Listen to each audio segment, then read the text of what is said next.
Las abuelas de Plaza de Mayo, ante este contexto de pandemia y por los 45 años del último golpe, lo que decidieron es que se planten 30.000 árboles. Plantamos memoria, es como se titula esta actividad que ya comenzó ayer en algunas localidades, se va a extender hoy y también mañana.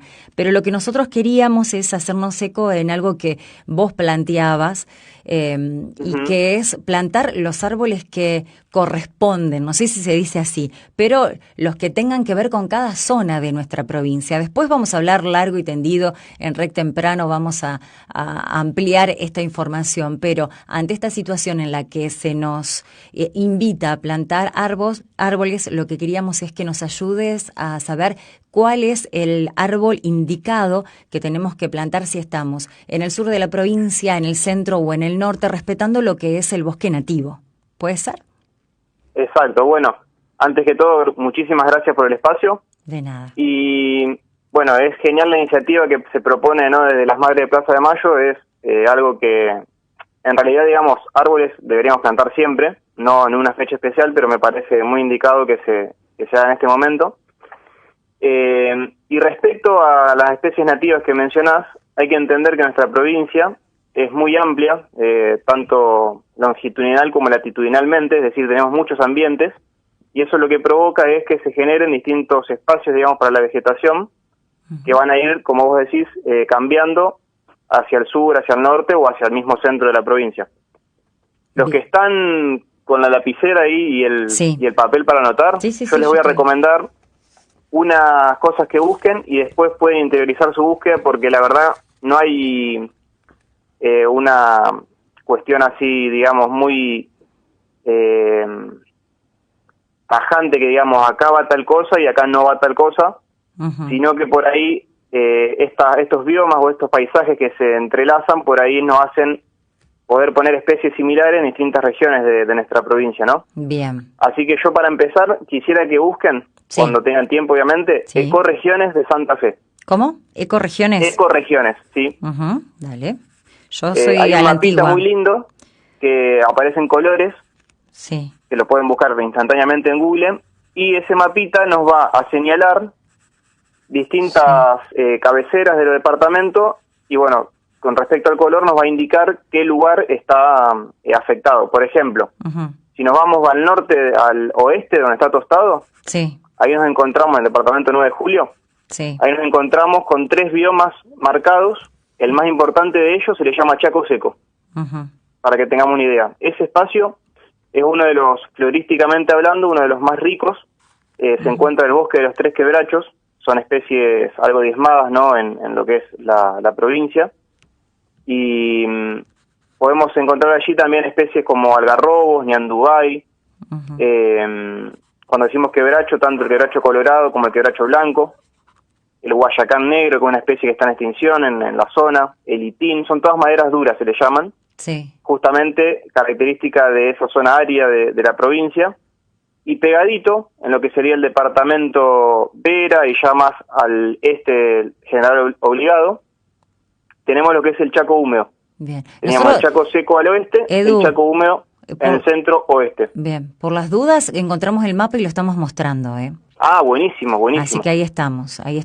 Lo que estás diciendo ahora está en color anaranjado y lo que decías antes de Tostado está como en un gris. Sí, es pequeña la región, pero bueno, es una de las que más riqueza florística tiene, ¿no? Dale. Entonces, si vemos lo amarillo, que agarra muchos departamentos, entre ellos las cabeceras de San Cristóbal, San Justo, Esperanza, la misma Santa Fe, donde entra Santo Tomé también, Rafaela y un poco de Sastre. Toda esa es la ecorregión espinal, que sería una de las más importantes también de nuestra región, de nuestra provincia incluso, que lamentablemente, al ser una parte tan rica, hablando en materia de suelos, es una de las partes más modificadas también que tenemos ambientalmente.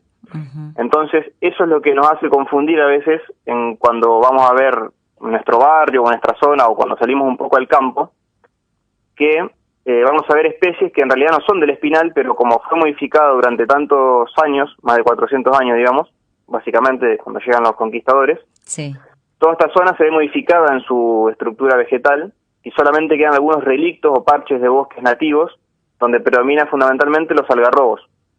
Hay que entender que esa es la especie tipo, digamos, de este espinal que tiene Santa Fe, digamos. O sea que si tenemos que elegir un árbol para plantar en nuestra región, vamos por el algarrobo. Sí, y bueno, tenemos más de 40 especies. Por eso yo también quería... Sí. Bueno, después si me quieren buscar en los contactos y me quieren preguntar, no tengo ningún problema. Bueno. Y hay un listado de donde sale este mapa. También pueden anotar listado de especies adecuadas para el arbolado público en la provincia de Santa Fe. Dale, de nuevo. Listado de especies adecuadas. Especies adecuadas, sí. Para arbolado público en la provincia de Santa Fe. Ay, ¿cómo estamos en ese sentido? Bueno, eso se puede descargar. Hay un PDF muy interesante. Pero yo más que nada me gustaría que se guíen por lo que dicen el listado de cuáles son adecuados para la vereda. Viste que por ahí nosotros nos preguntamos cuál pongo en la puerta de mi casa. Sí, para que no levante toda la vereda después. Exacto. Y rompa los caños, de paso. Exacto. Este listado está bueno porque marca las especies exóticas. Ahora vamos a hablar de las cuales no deberíamos seguir plantando porque ya demasiado afectan nuestra diversidad. Y también te da un listado de las nativas, donde a cada región le pone un numerito. Entonces vos lees aromito y dice 1, 2, 3. Eso quiere decir que está en la ecorregión 1, 2, 3, que puede ser espinal, chaco seco, chaco húmedo, ¿entendés? Bien, sí. Entonces vos ya sabés con ese listado, bueno, qué cosas podés plantar en tu localidad. Por eso lo importante es saber cada persona en qué localidad se ubica, qué departamento y más o menos ya saber su ecorregión. Para, por ejemplo, si estás en la región pampeana, no vas a plantar un árbol de chaco seco, por ejemplo, porque no va a prosperar. O va a costarle más arrancar. Ya que hablamos de la región pampeana, hay que entender que justamente lo que predomina es el ecosistema del pastizal, es decir, las gramíneas, los pastos, vamos a decir, que por ahí, en el acto humano, uno ve esa planicie, esos pastos y dice, uy, esto está vacío, le voy a poner un árbol, pero en realidad es propio de esa ecorregión no tener muchos árboles. Justamente la biodiversidad que allí alberga está más acostumbrada a estos pastizales, que es una región que ya se está perdiendo muchísimo, justamente por el avance de la agroganadería y, bueno, la agricultura, ¿no? Claro. Pero también se pueden plantar ciertas especies del espinal, porque lo que pasa es hay un gradiente de especies. Desde el norte hacia el sur van bajando la cantidad de especies, y ahora te voy a nombrar una ecorregión que es una de las más importantes que tenemos, que es el Delta e Islas del Paraná. Si lo vemos en el mapita, es todo el dorso ahí lo estamos digamos, viendo. Que está afectado por el río Paraná, justamente. Y esa es una de las zonas con más riqueza de flora que tenemos, digamos. Entonces, si me está escuchando gente de Santa Fe, por ejemplo, de la capital, justamente este departamento se divide en dos, hacia el oeste el espinal y hacia el este el delta. O sea que ya tenemos seguro más de 40 especies de árboles para plantar en nuestro departamento, digamos, que son nativas. Buenísimo. En el listado que yo les recomiendo van a encontrar algunas especies, pero por ahí, si alguien tiene más ganas de investigar, va a encontrar más cosas, porque por ahí en el listado este es muy genérico y ponen lo más común, digamos, lo que más se hace fácil a los viveros para comercializar, que por ahí tampoco tienen mucha variedad de nativas, ¿viste? Es algo que recién está en alza. ¿Y a dónde conseguimos otros no tan comunes en los viveros? Bueno, eso es todo un tema. Hay viveros como el de Progreso, que es el primero de plantas nativas de la región, que está no solo comercializando estas especies, vamos a decir, comunes, entre comillas, sino que está intentando también, como con otras entidades, intentar ya generar estas especies que son, no quiero decir raras, porque no son para nada raras, ya hace millones de años están en el ambiente, pero sí que se le dé esa importancia, o que se le dé recursos para investigar a cómo producirlos viverísticamente, vamos a decir, así como se producen otras especies exóticas, que hace un montón se tuvieron que invertir para investigar y producirlas, y hoy en día se venden así nomás. Claro, pero yo te escuchaba, por ejemplo, Eduardo, yo soy de ir a los viveros y nunca vi un quebracho. No, eso es imposible, la verdad. Yo no entiendo, la verdad, cómo no se apuesta a eso. Es decir, obviamente, no vamos a poner un quebracho acá en Santa Fe Capital, sí quebracho blanco, ese llega, es más de río, pero si nos vamos al Chaco húmedo, tampoco vas a encontrar un vivero que venda quebracho, y es una especie tipo allá de esa zona, ¿no? Bueno. Es todo un tema que pasa que por ahí, más que nada, tanto el paso del tiempo que ha ido digamos, utilizando sin querer especies de afuera porque se ponen de moda o porque parecen más fáciles de cultivar, o incluso porque, hay que aclarar, muchas especies de nuestra zona tienen espinas, y viste que la espina por ahí está mal vista, o no sé qué pasa, que sí compran cactus, compran palo borracho, compran rosa, pero cuando le decide un aromito, un algarrobo, dicen no, tiene espinas. Y eso es un miedo que hay que ir perdiendo porque no tiene, la verdad, mucha lógica no querer un árbol porque tiene espinas. O como el más ceibo. Entendiendo que su ecorregión es el espinal, justamente. El ceibo, por ejemplo. El ceibo tiene espinas, por ejemplo, y mucha gente no lo sabe porque cuando es adulto no se denotan tanto las espinas, pero sí cuando es chico se notan bien los aguijones que tiene. Es todo un tema más que nada también de reeducar, digamos. Bueno. Una de las cosas que hay que entender cuando hablamos de nativas y de exóticas es que las plantas nativas ya evolucionaron durante millones de años. Hay registros fósiles de plantas de la zona que tienen más de 35 millones de años evolucionando en el lugar. Y no solo cuando metemos una especie nativa estamos trayendo de nuevo un poco de esa diversidad, digamos, que se ha perdido, porque las plantas nativas traen consigo alimento para múltiples mariposas, pájaros y diversos insectos, sino que también lo que agregamos, lo que tiene el plus de la planta nativa, es un poco retomar nuestra identidad, ¿no? Son parte del acervo cultural y por ahí no lo pensamos, no retenemos en ello, que de ahí vienen mitos, tradiciones, leyendas, canciones, poesías. Eso se va perdiendo con el paso del tiempo a medida que vamos plantando especies que no son de acá, digamos.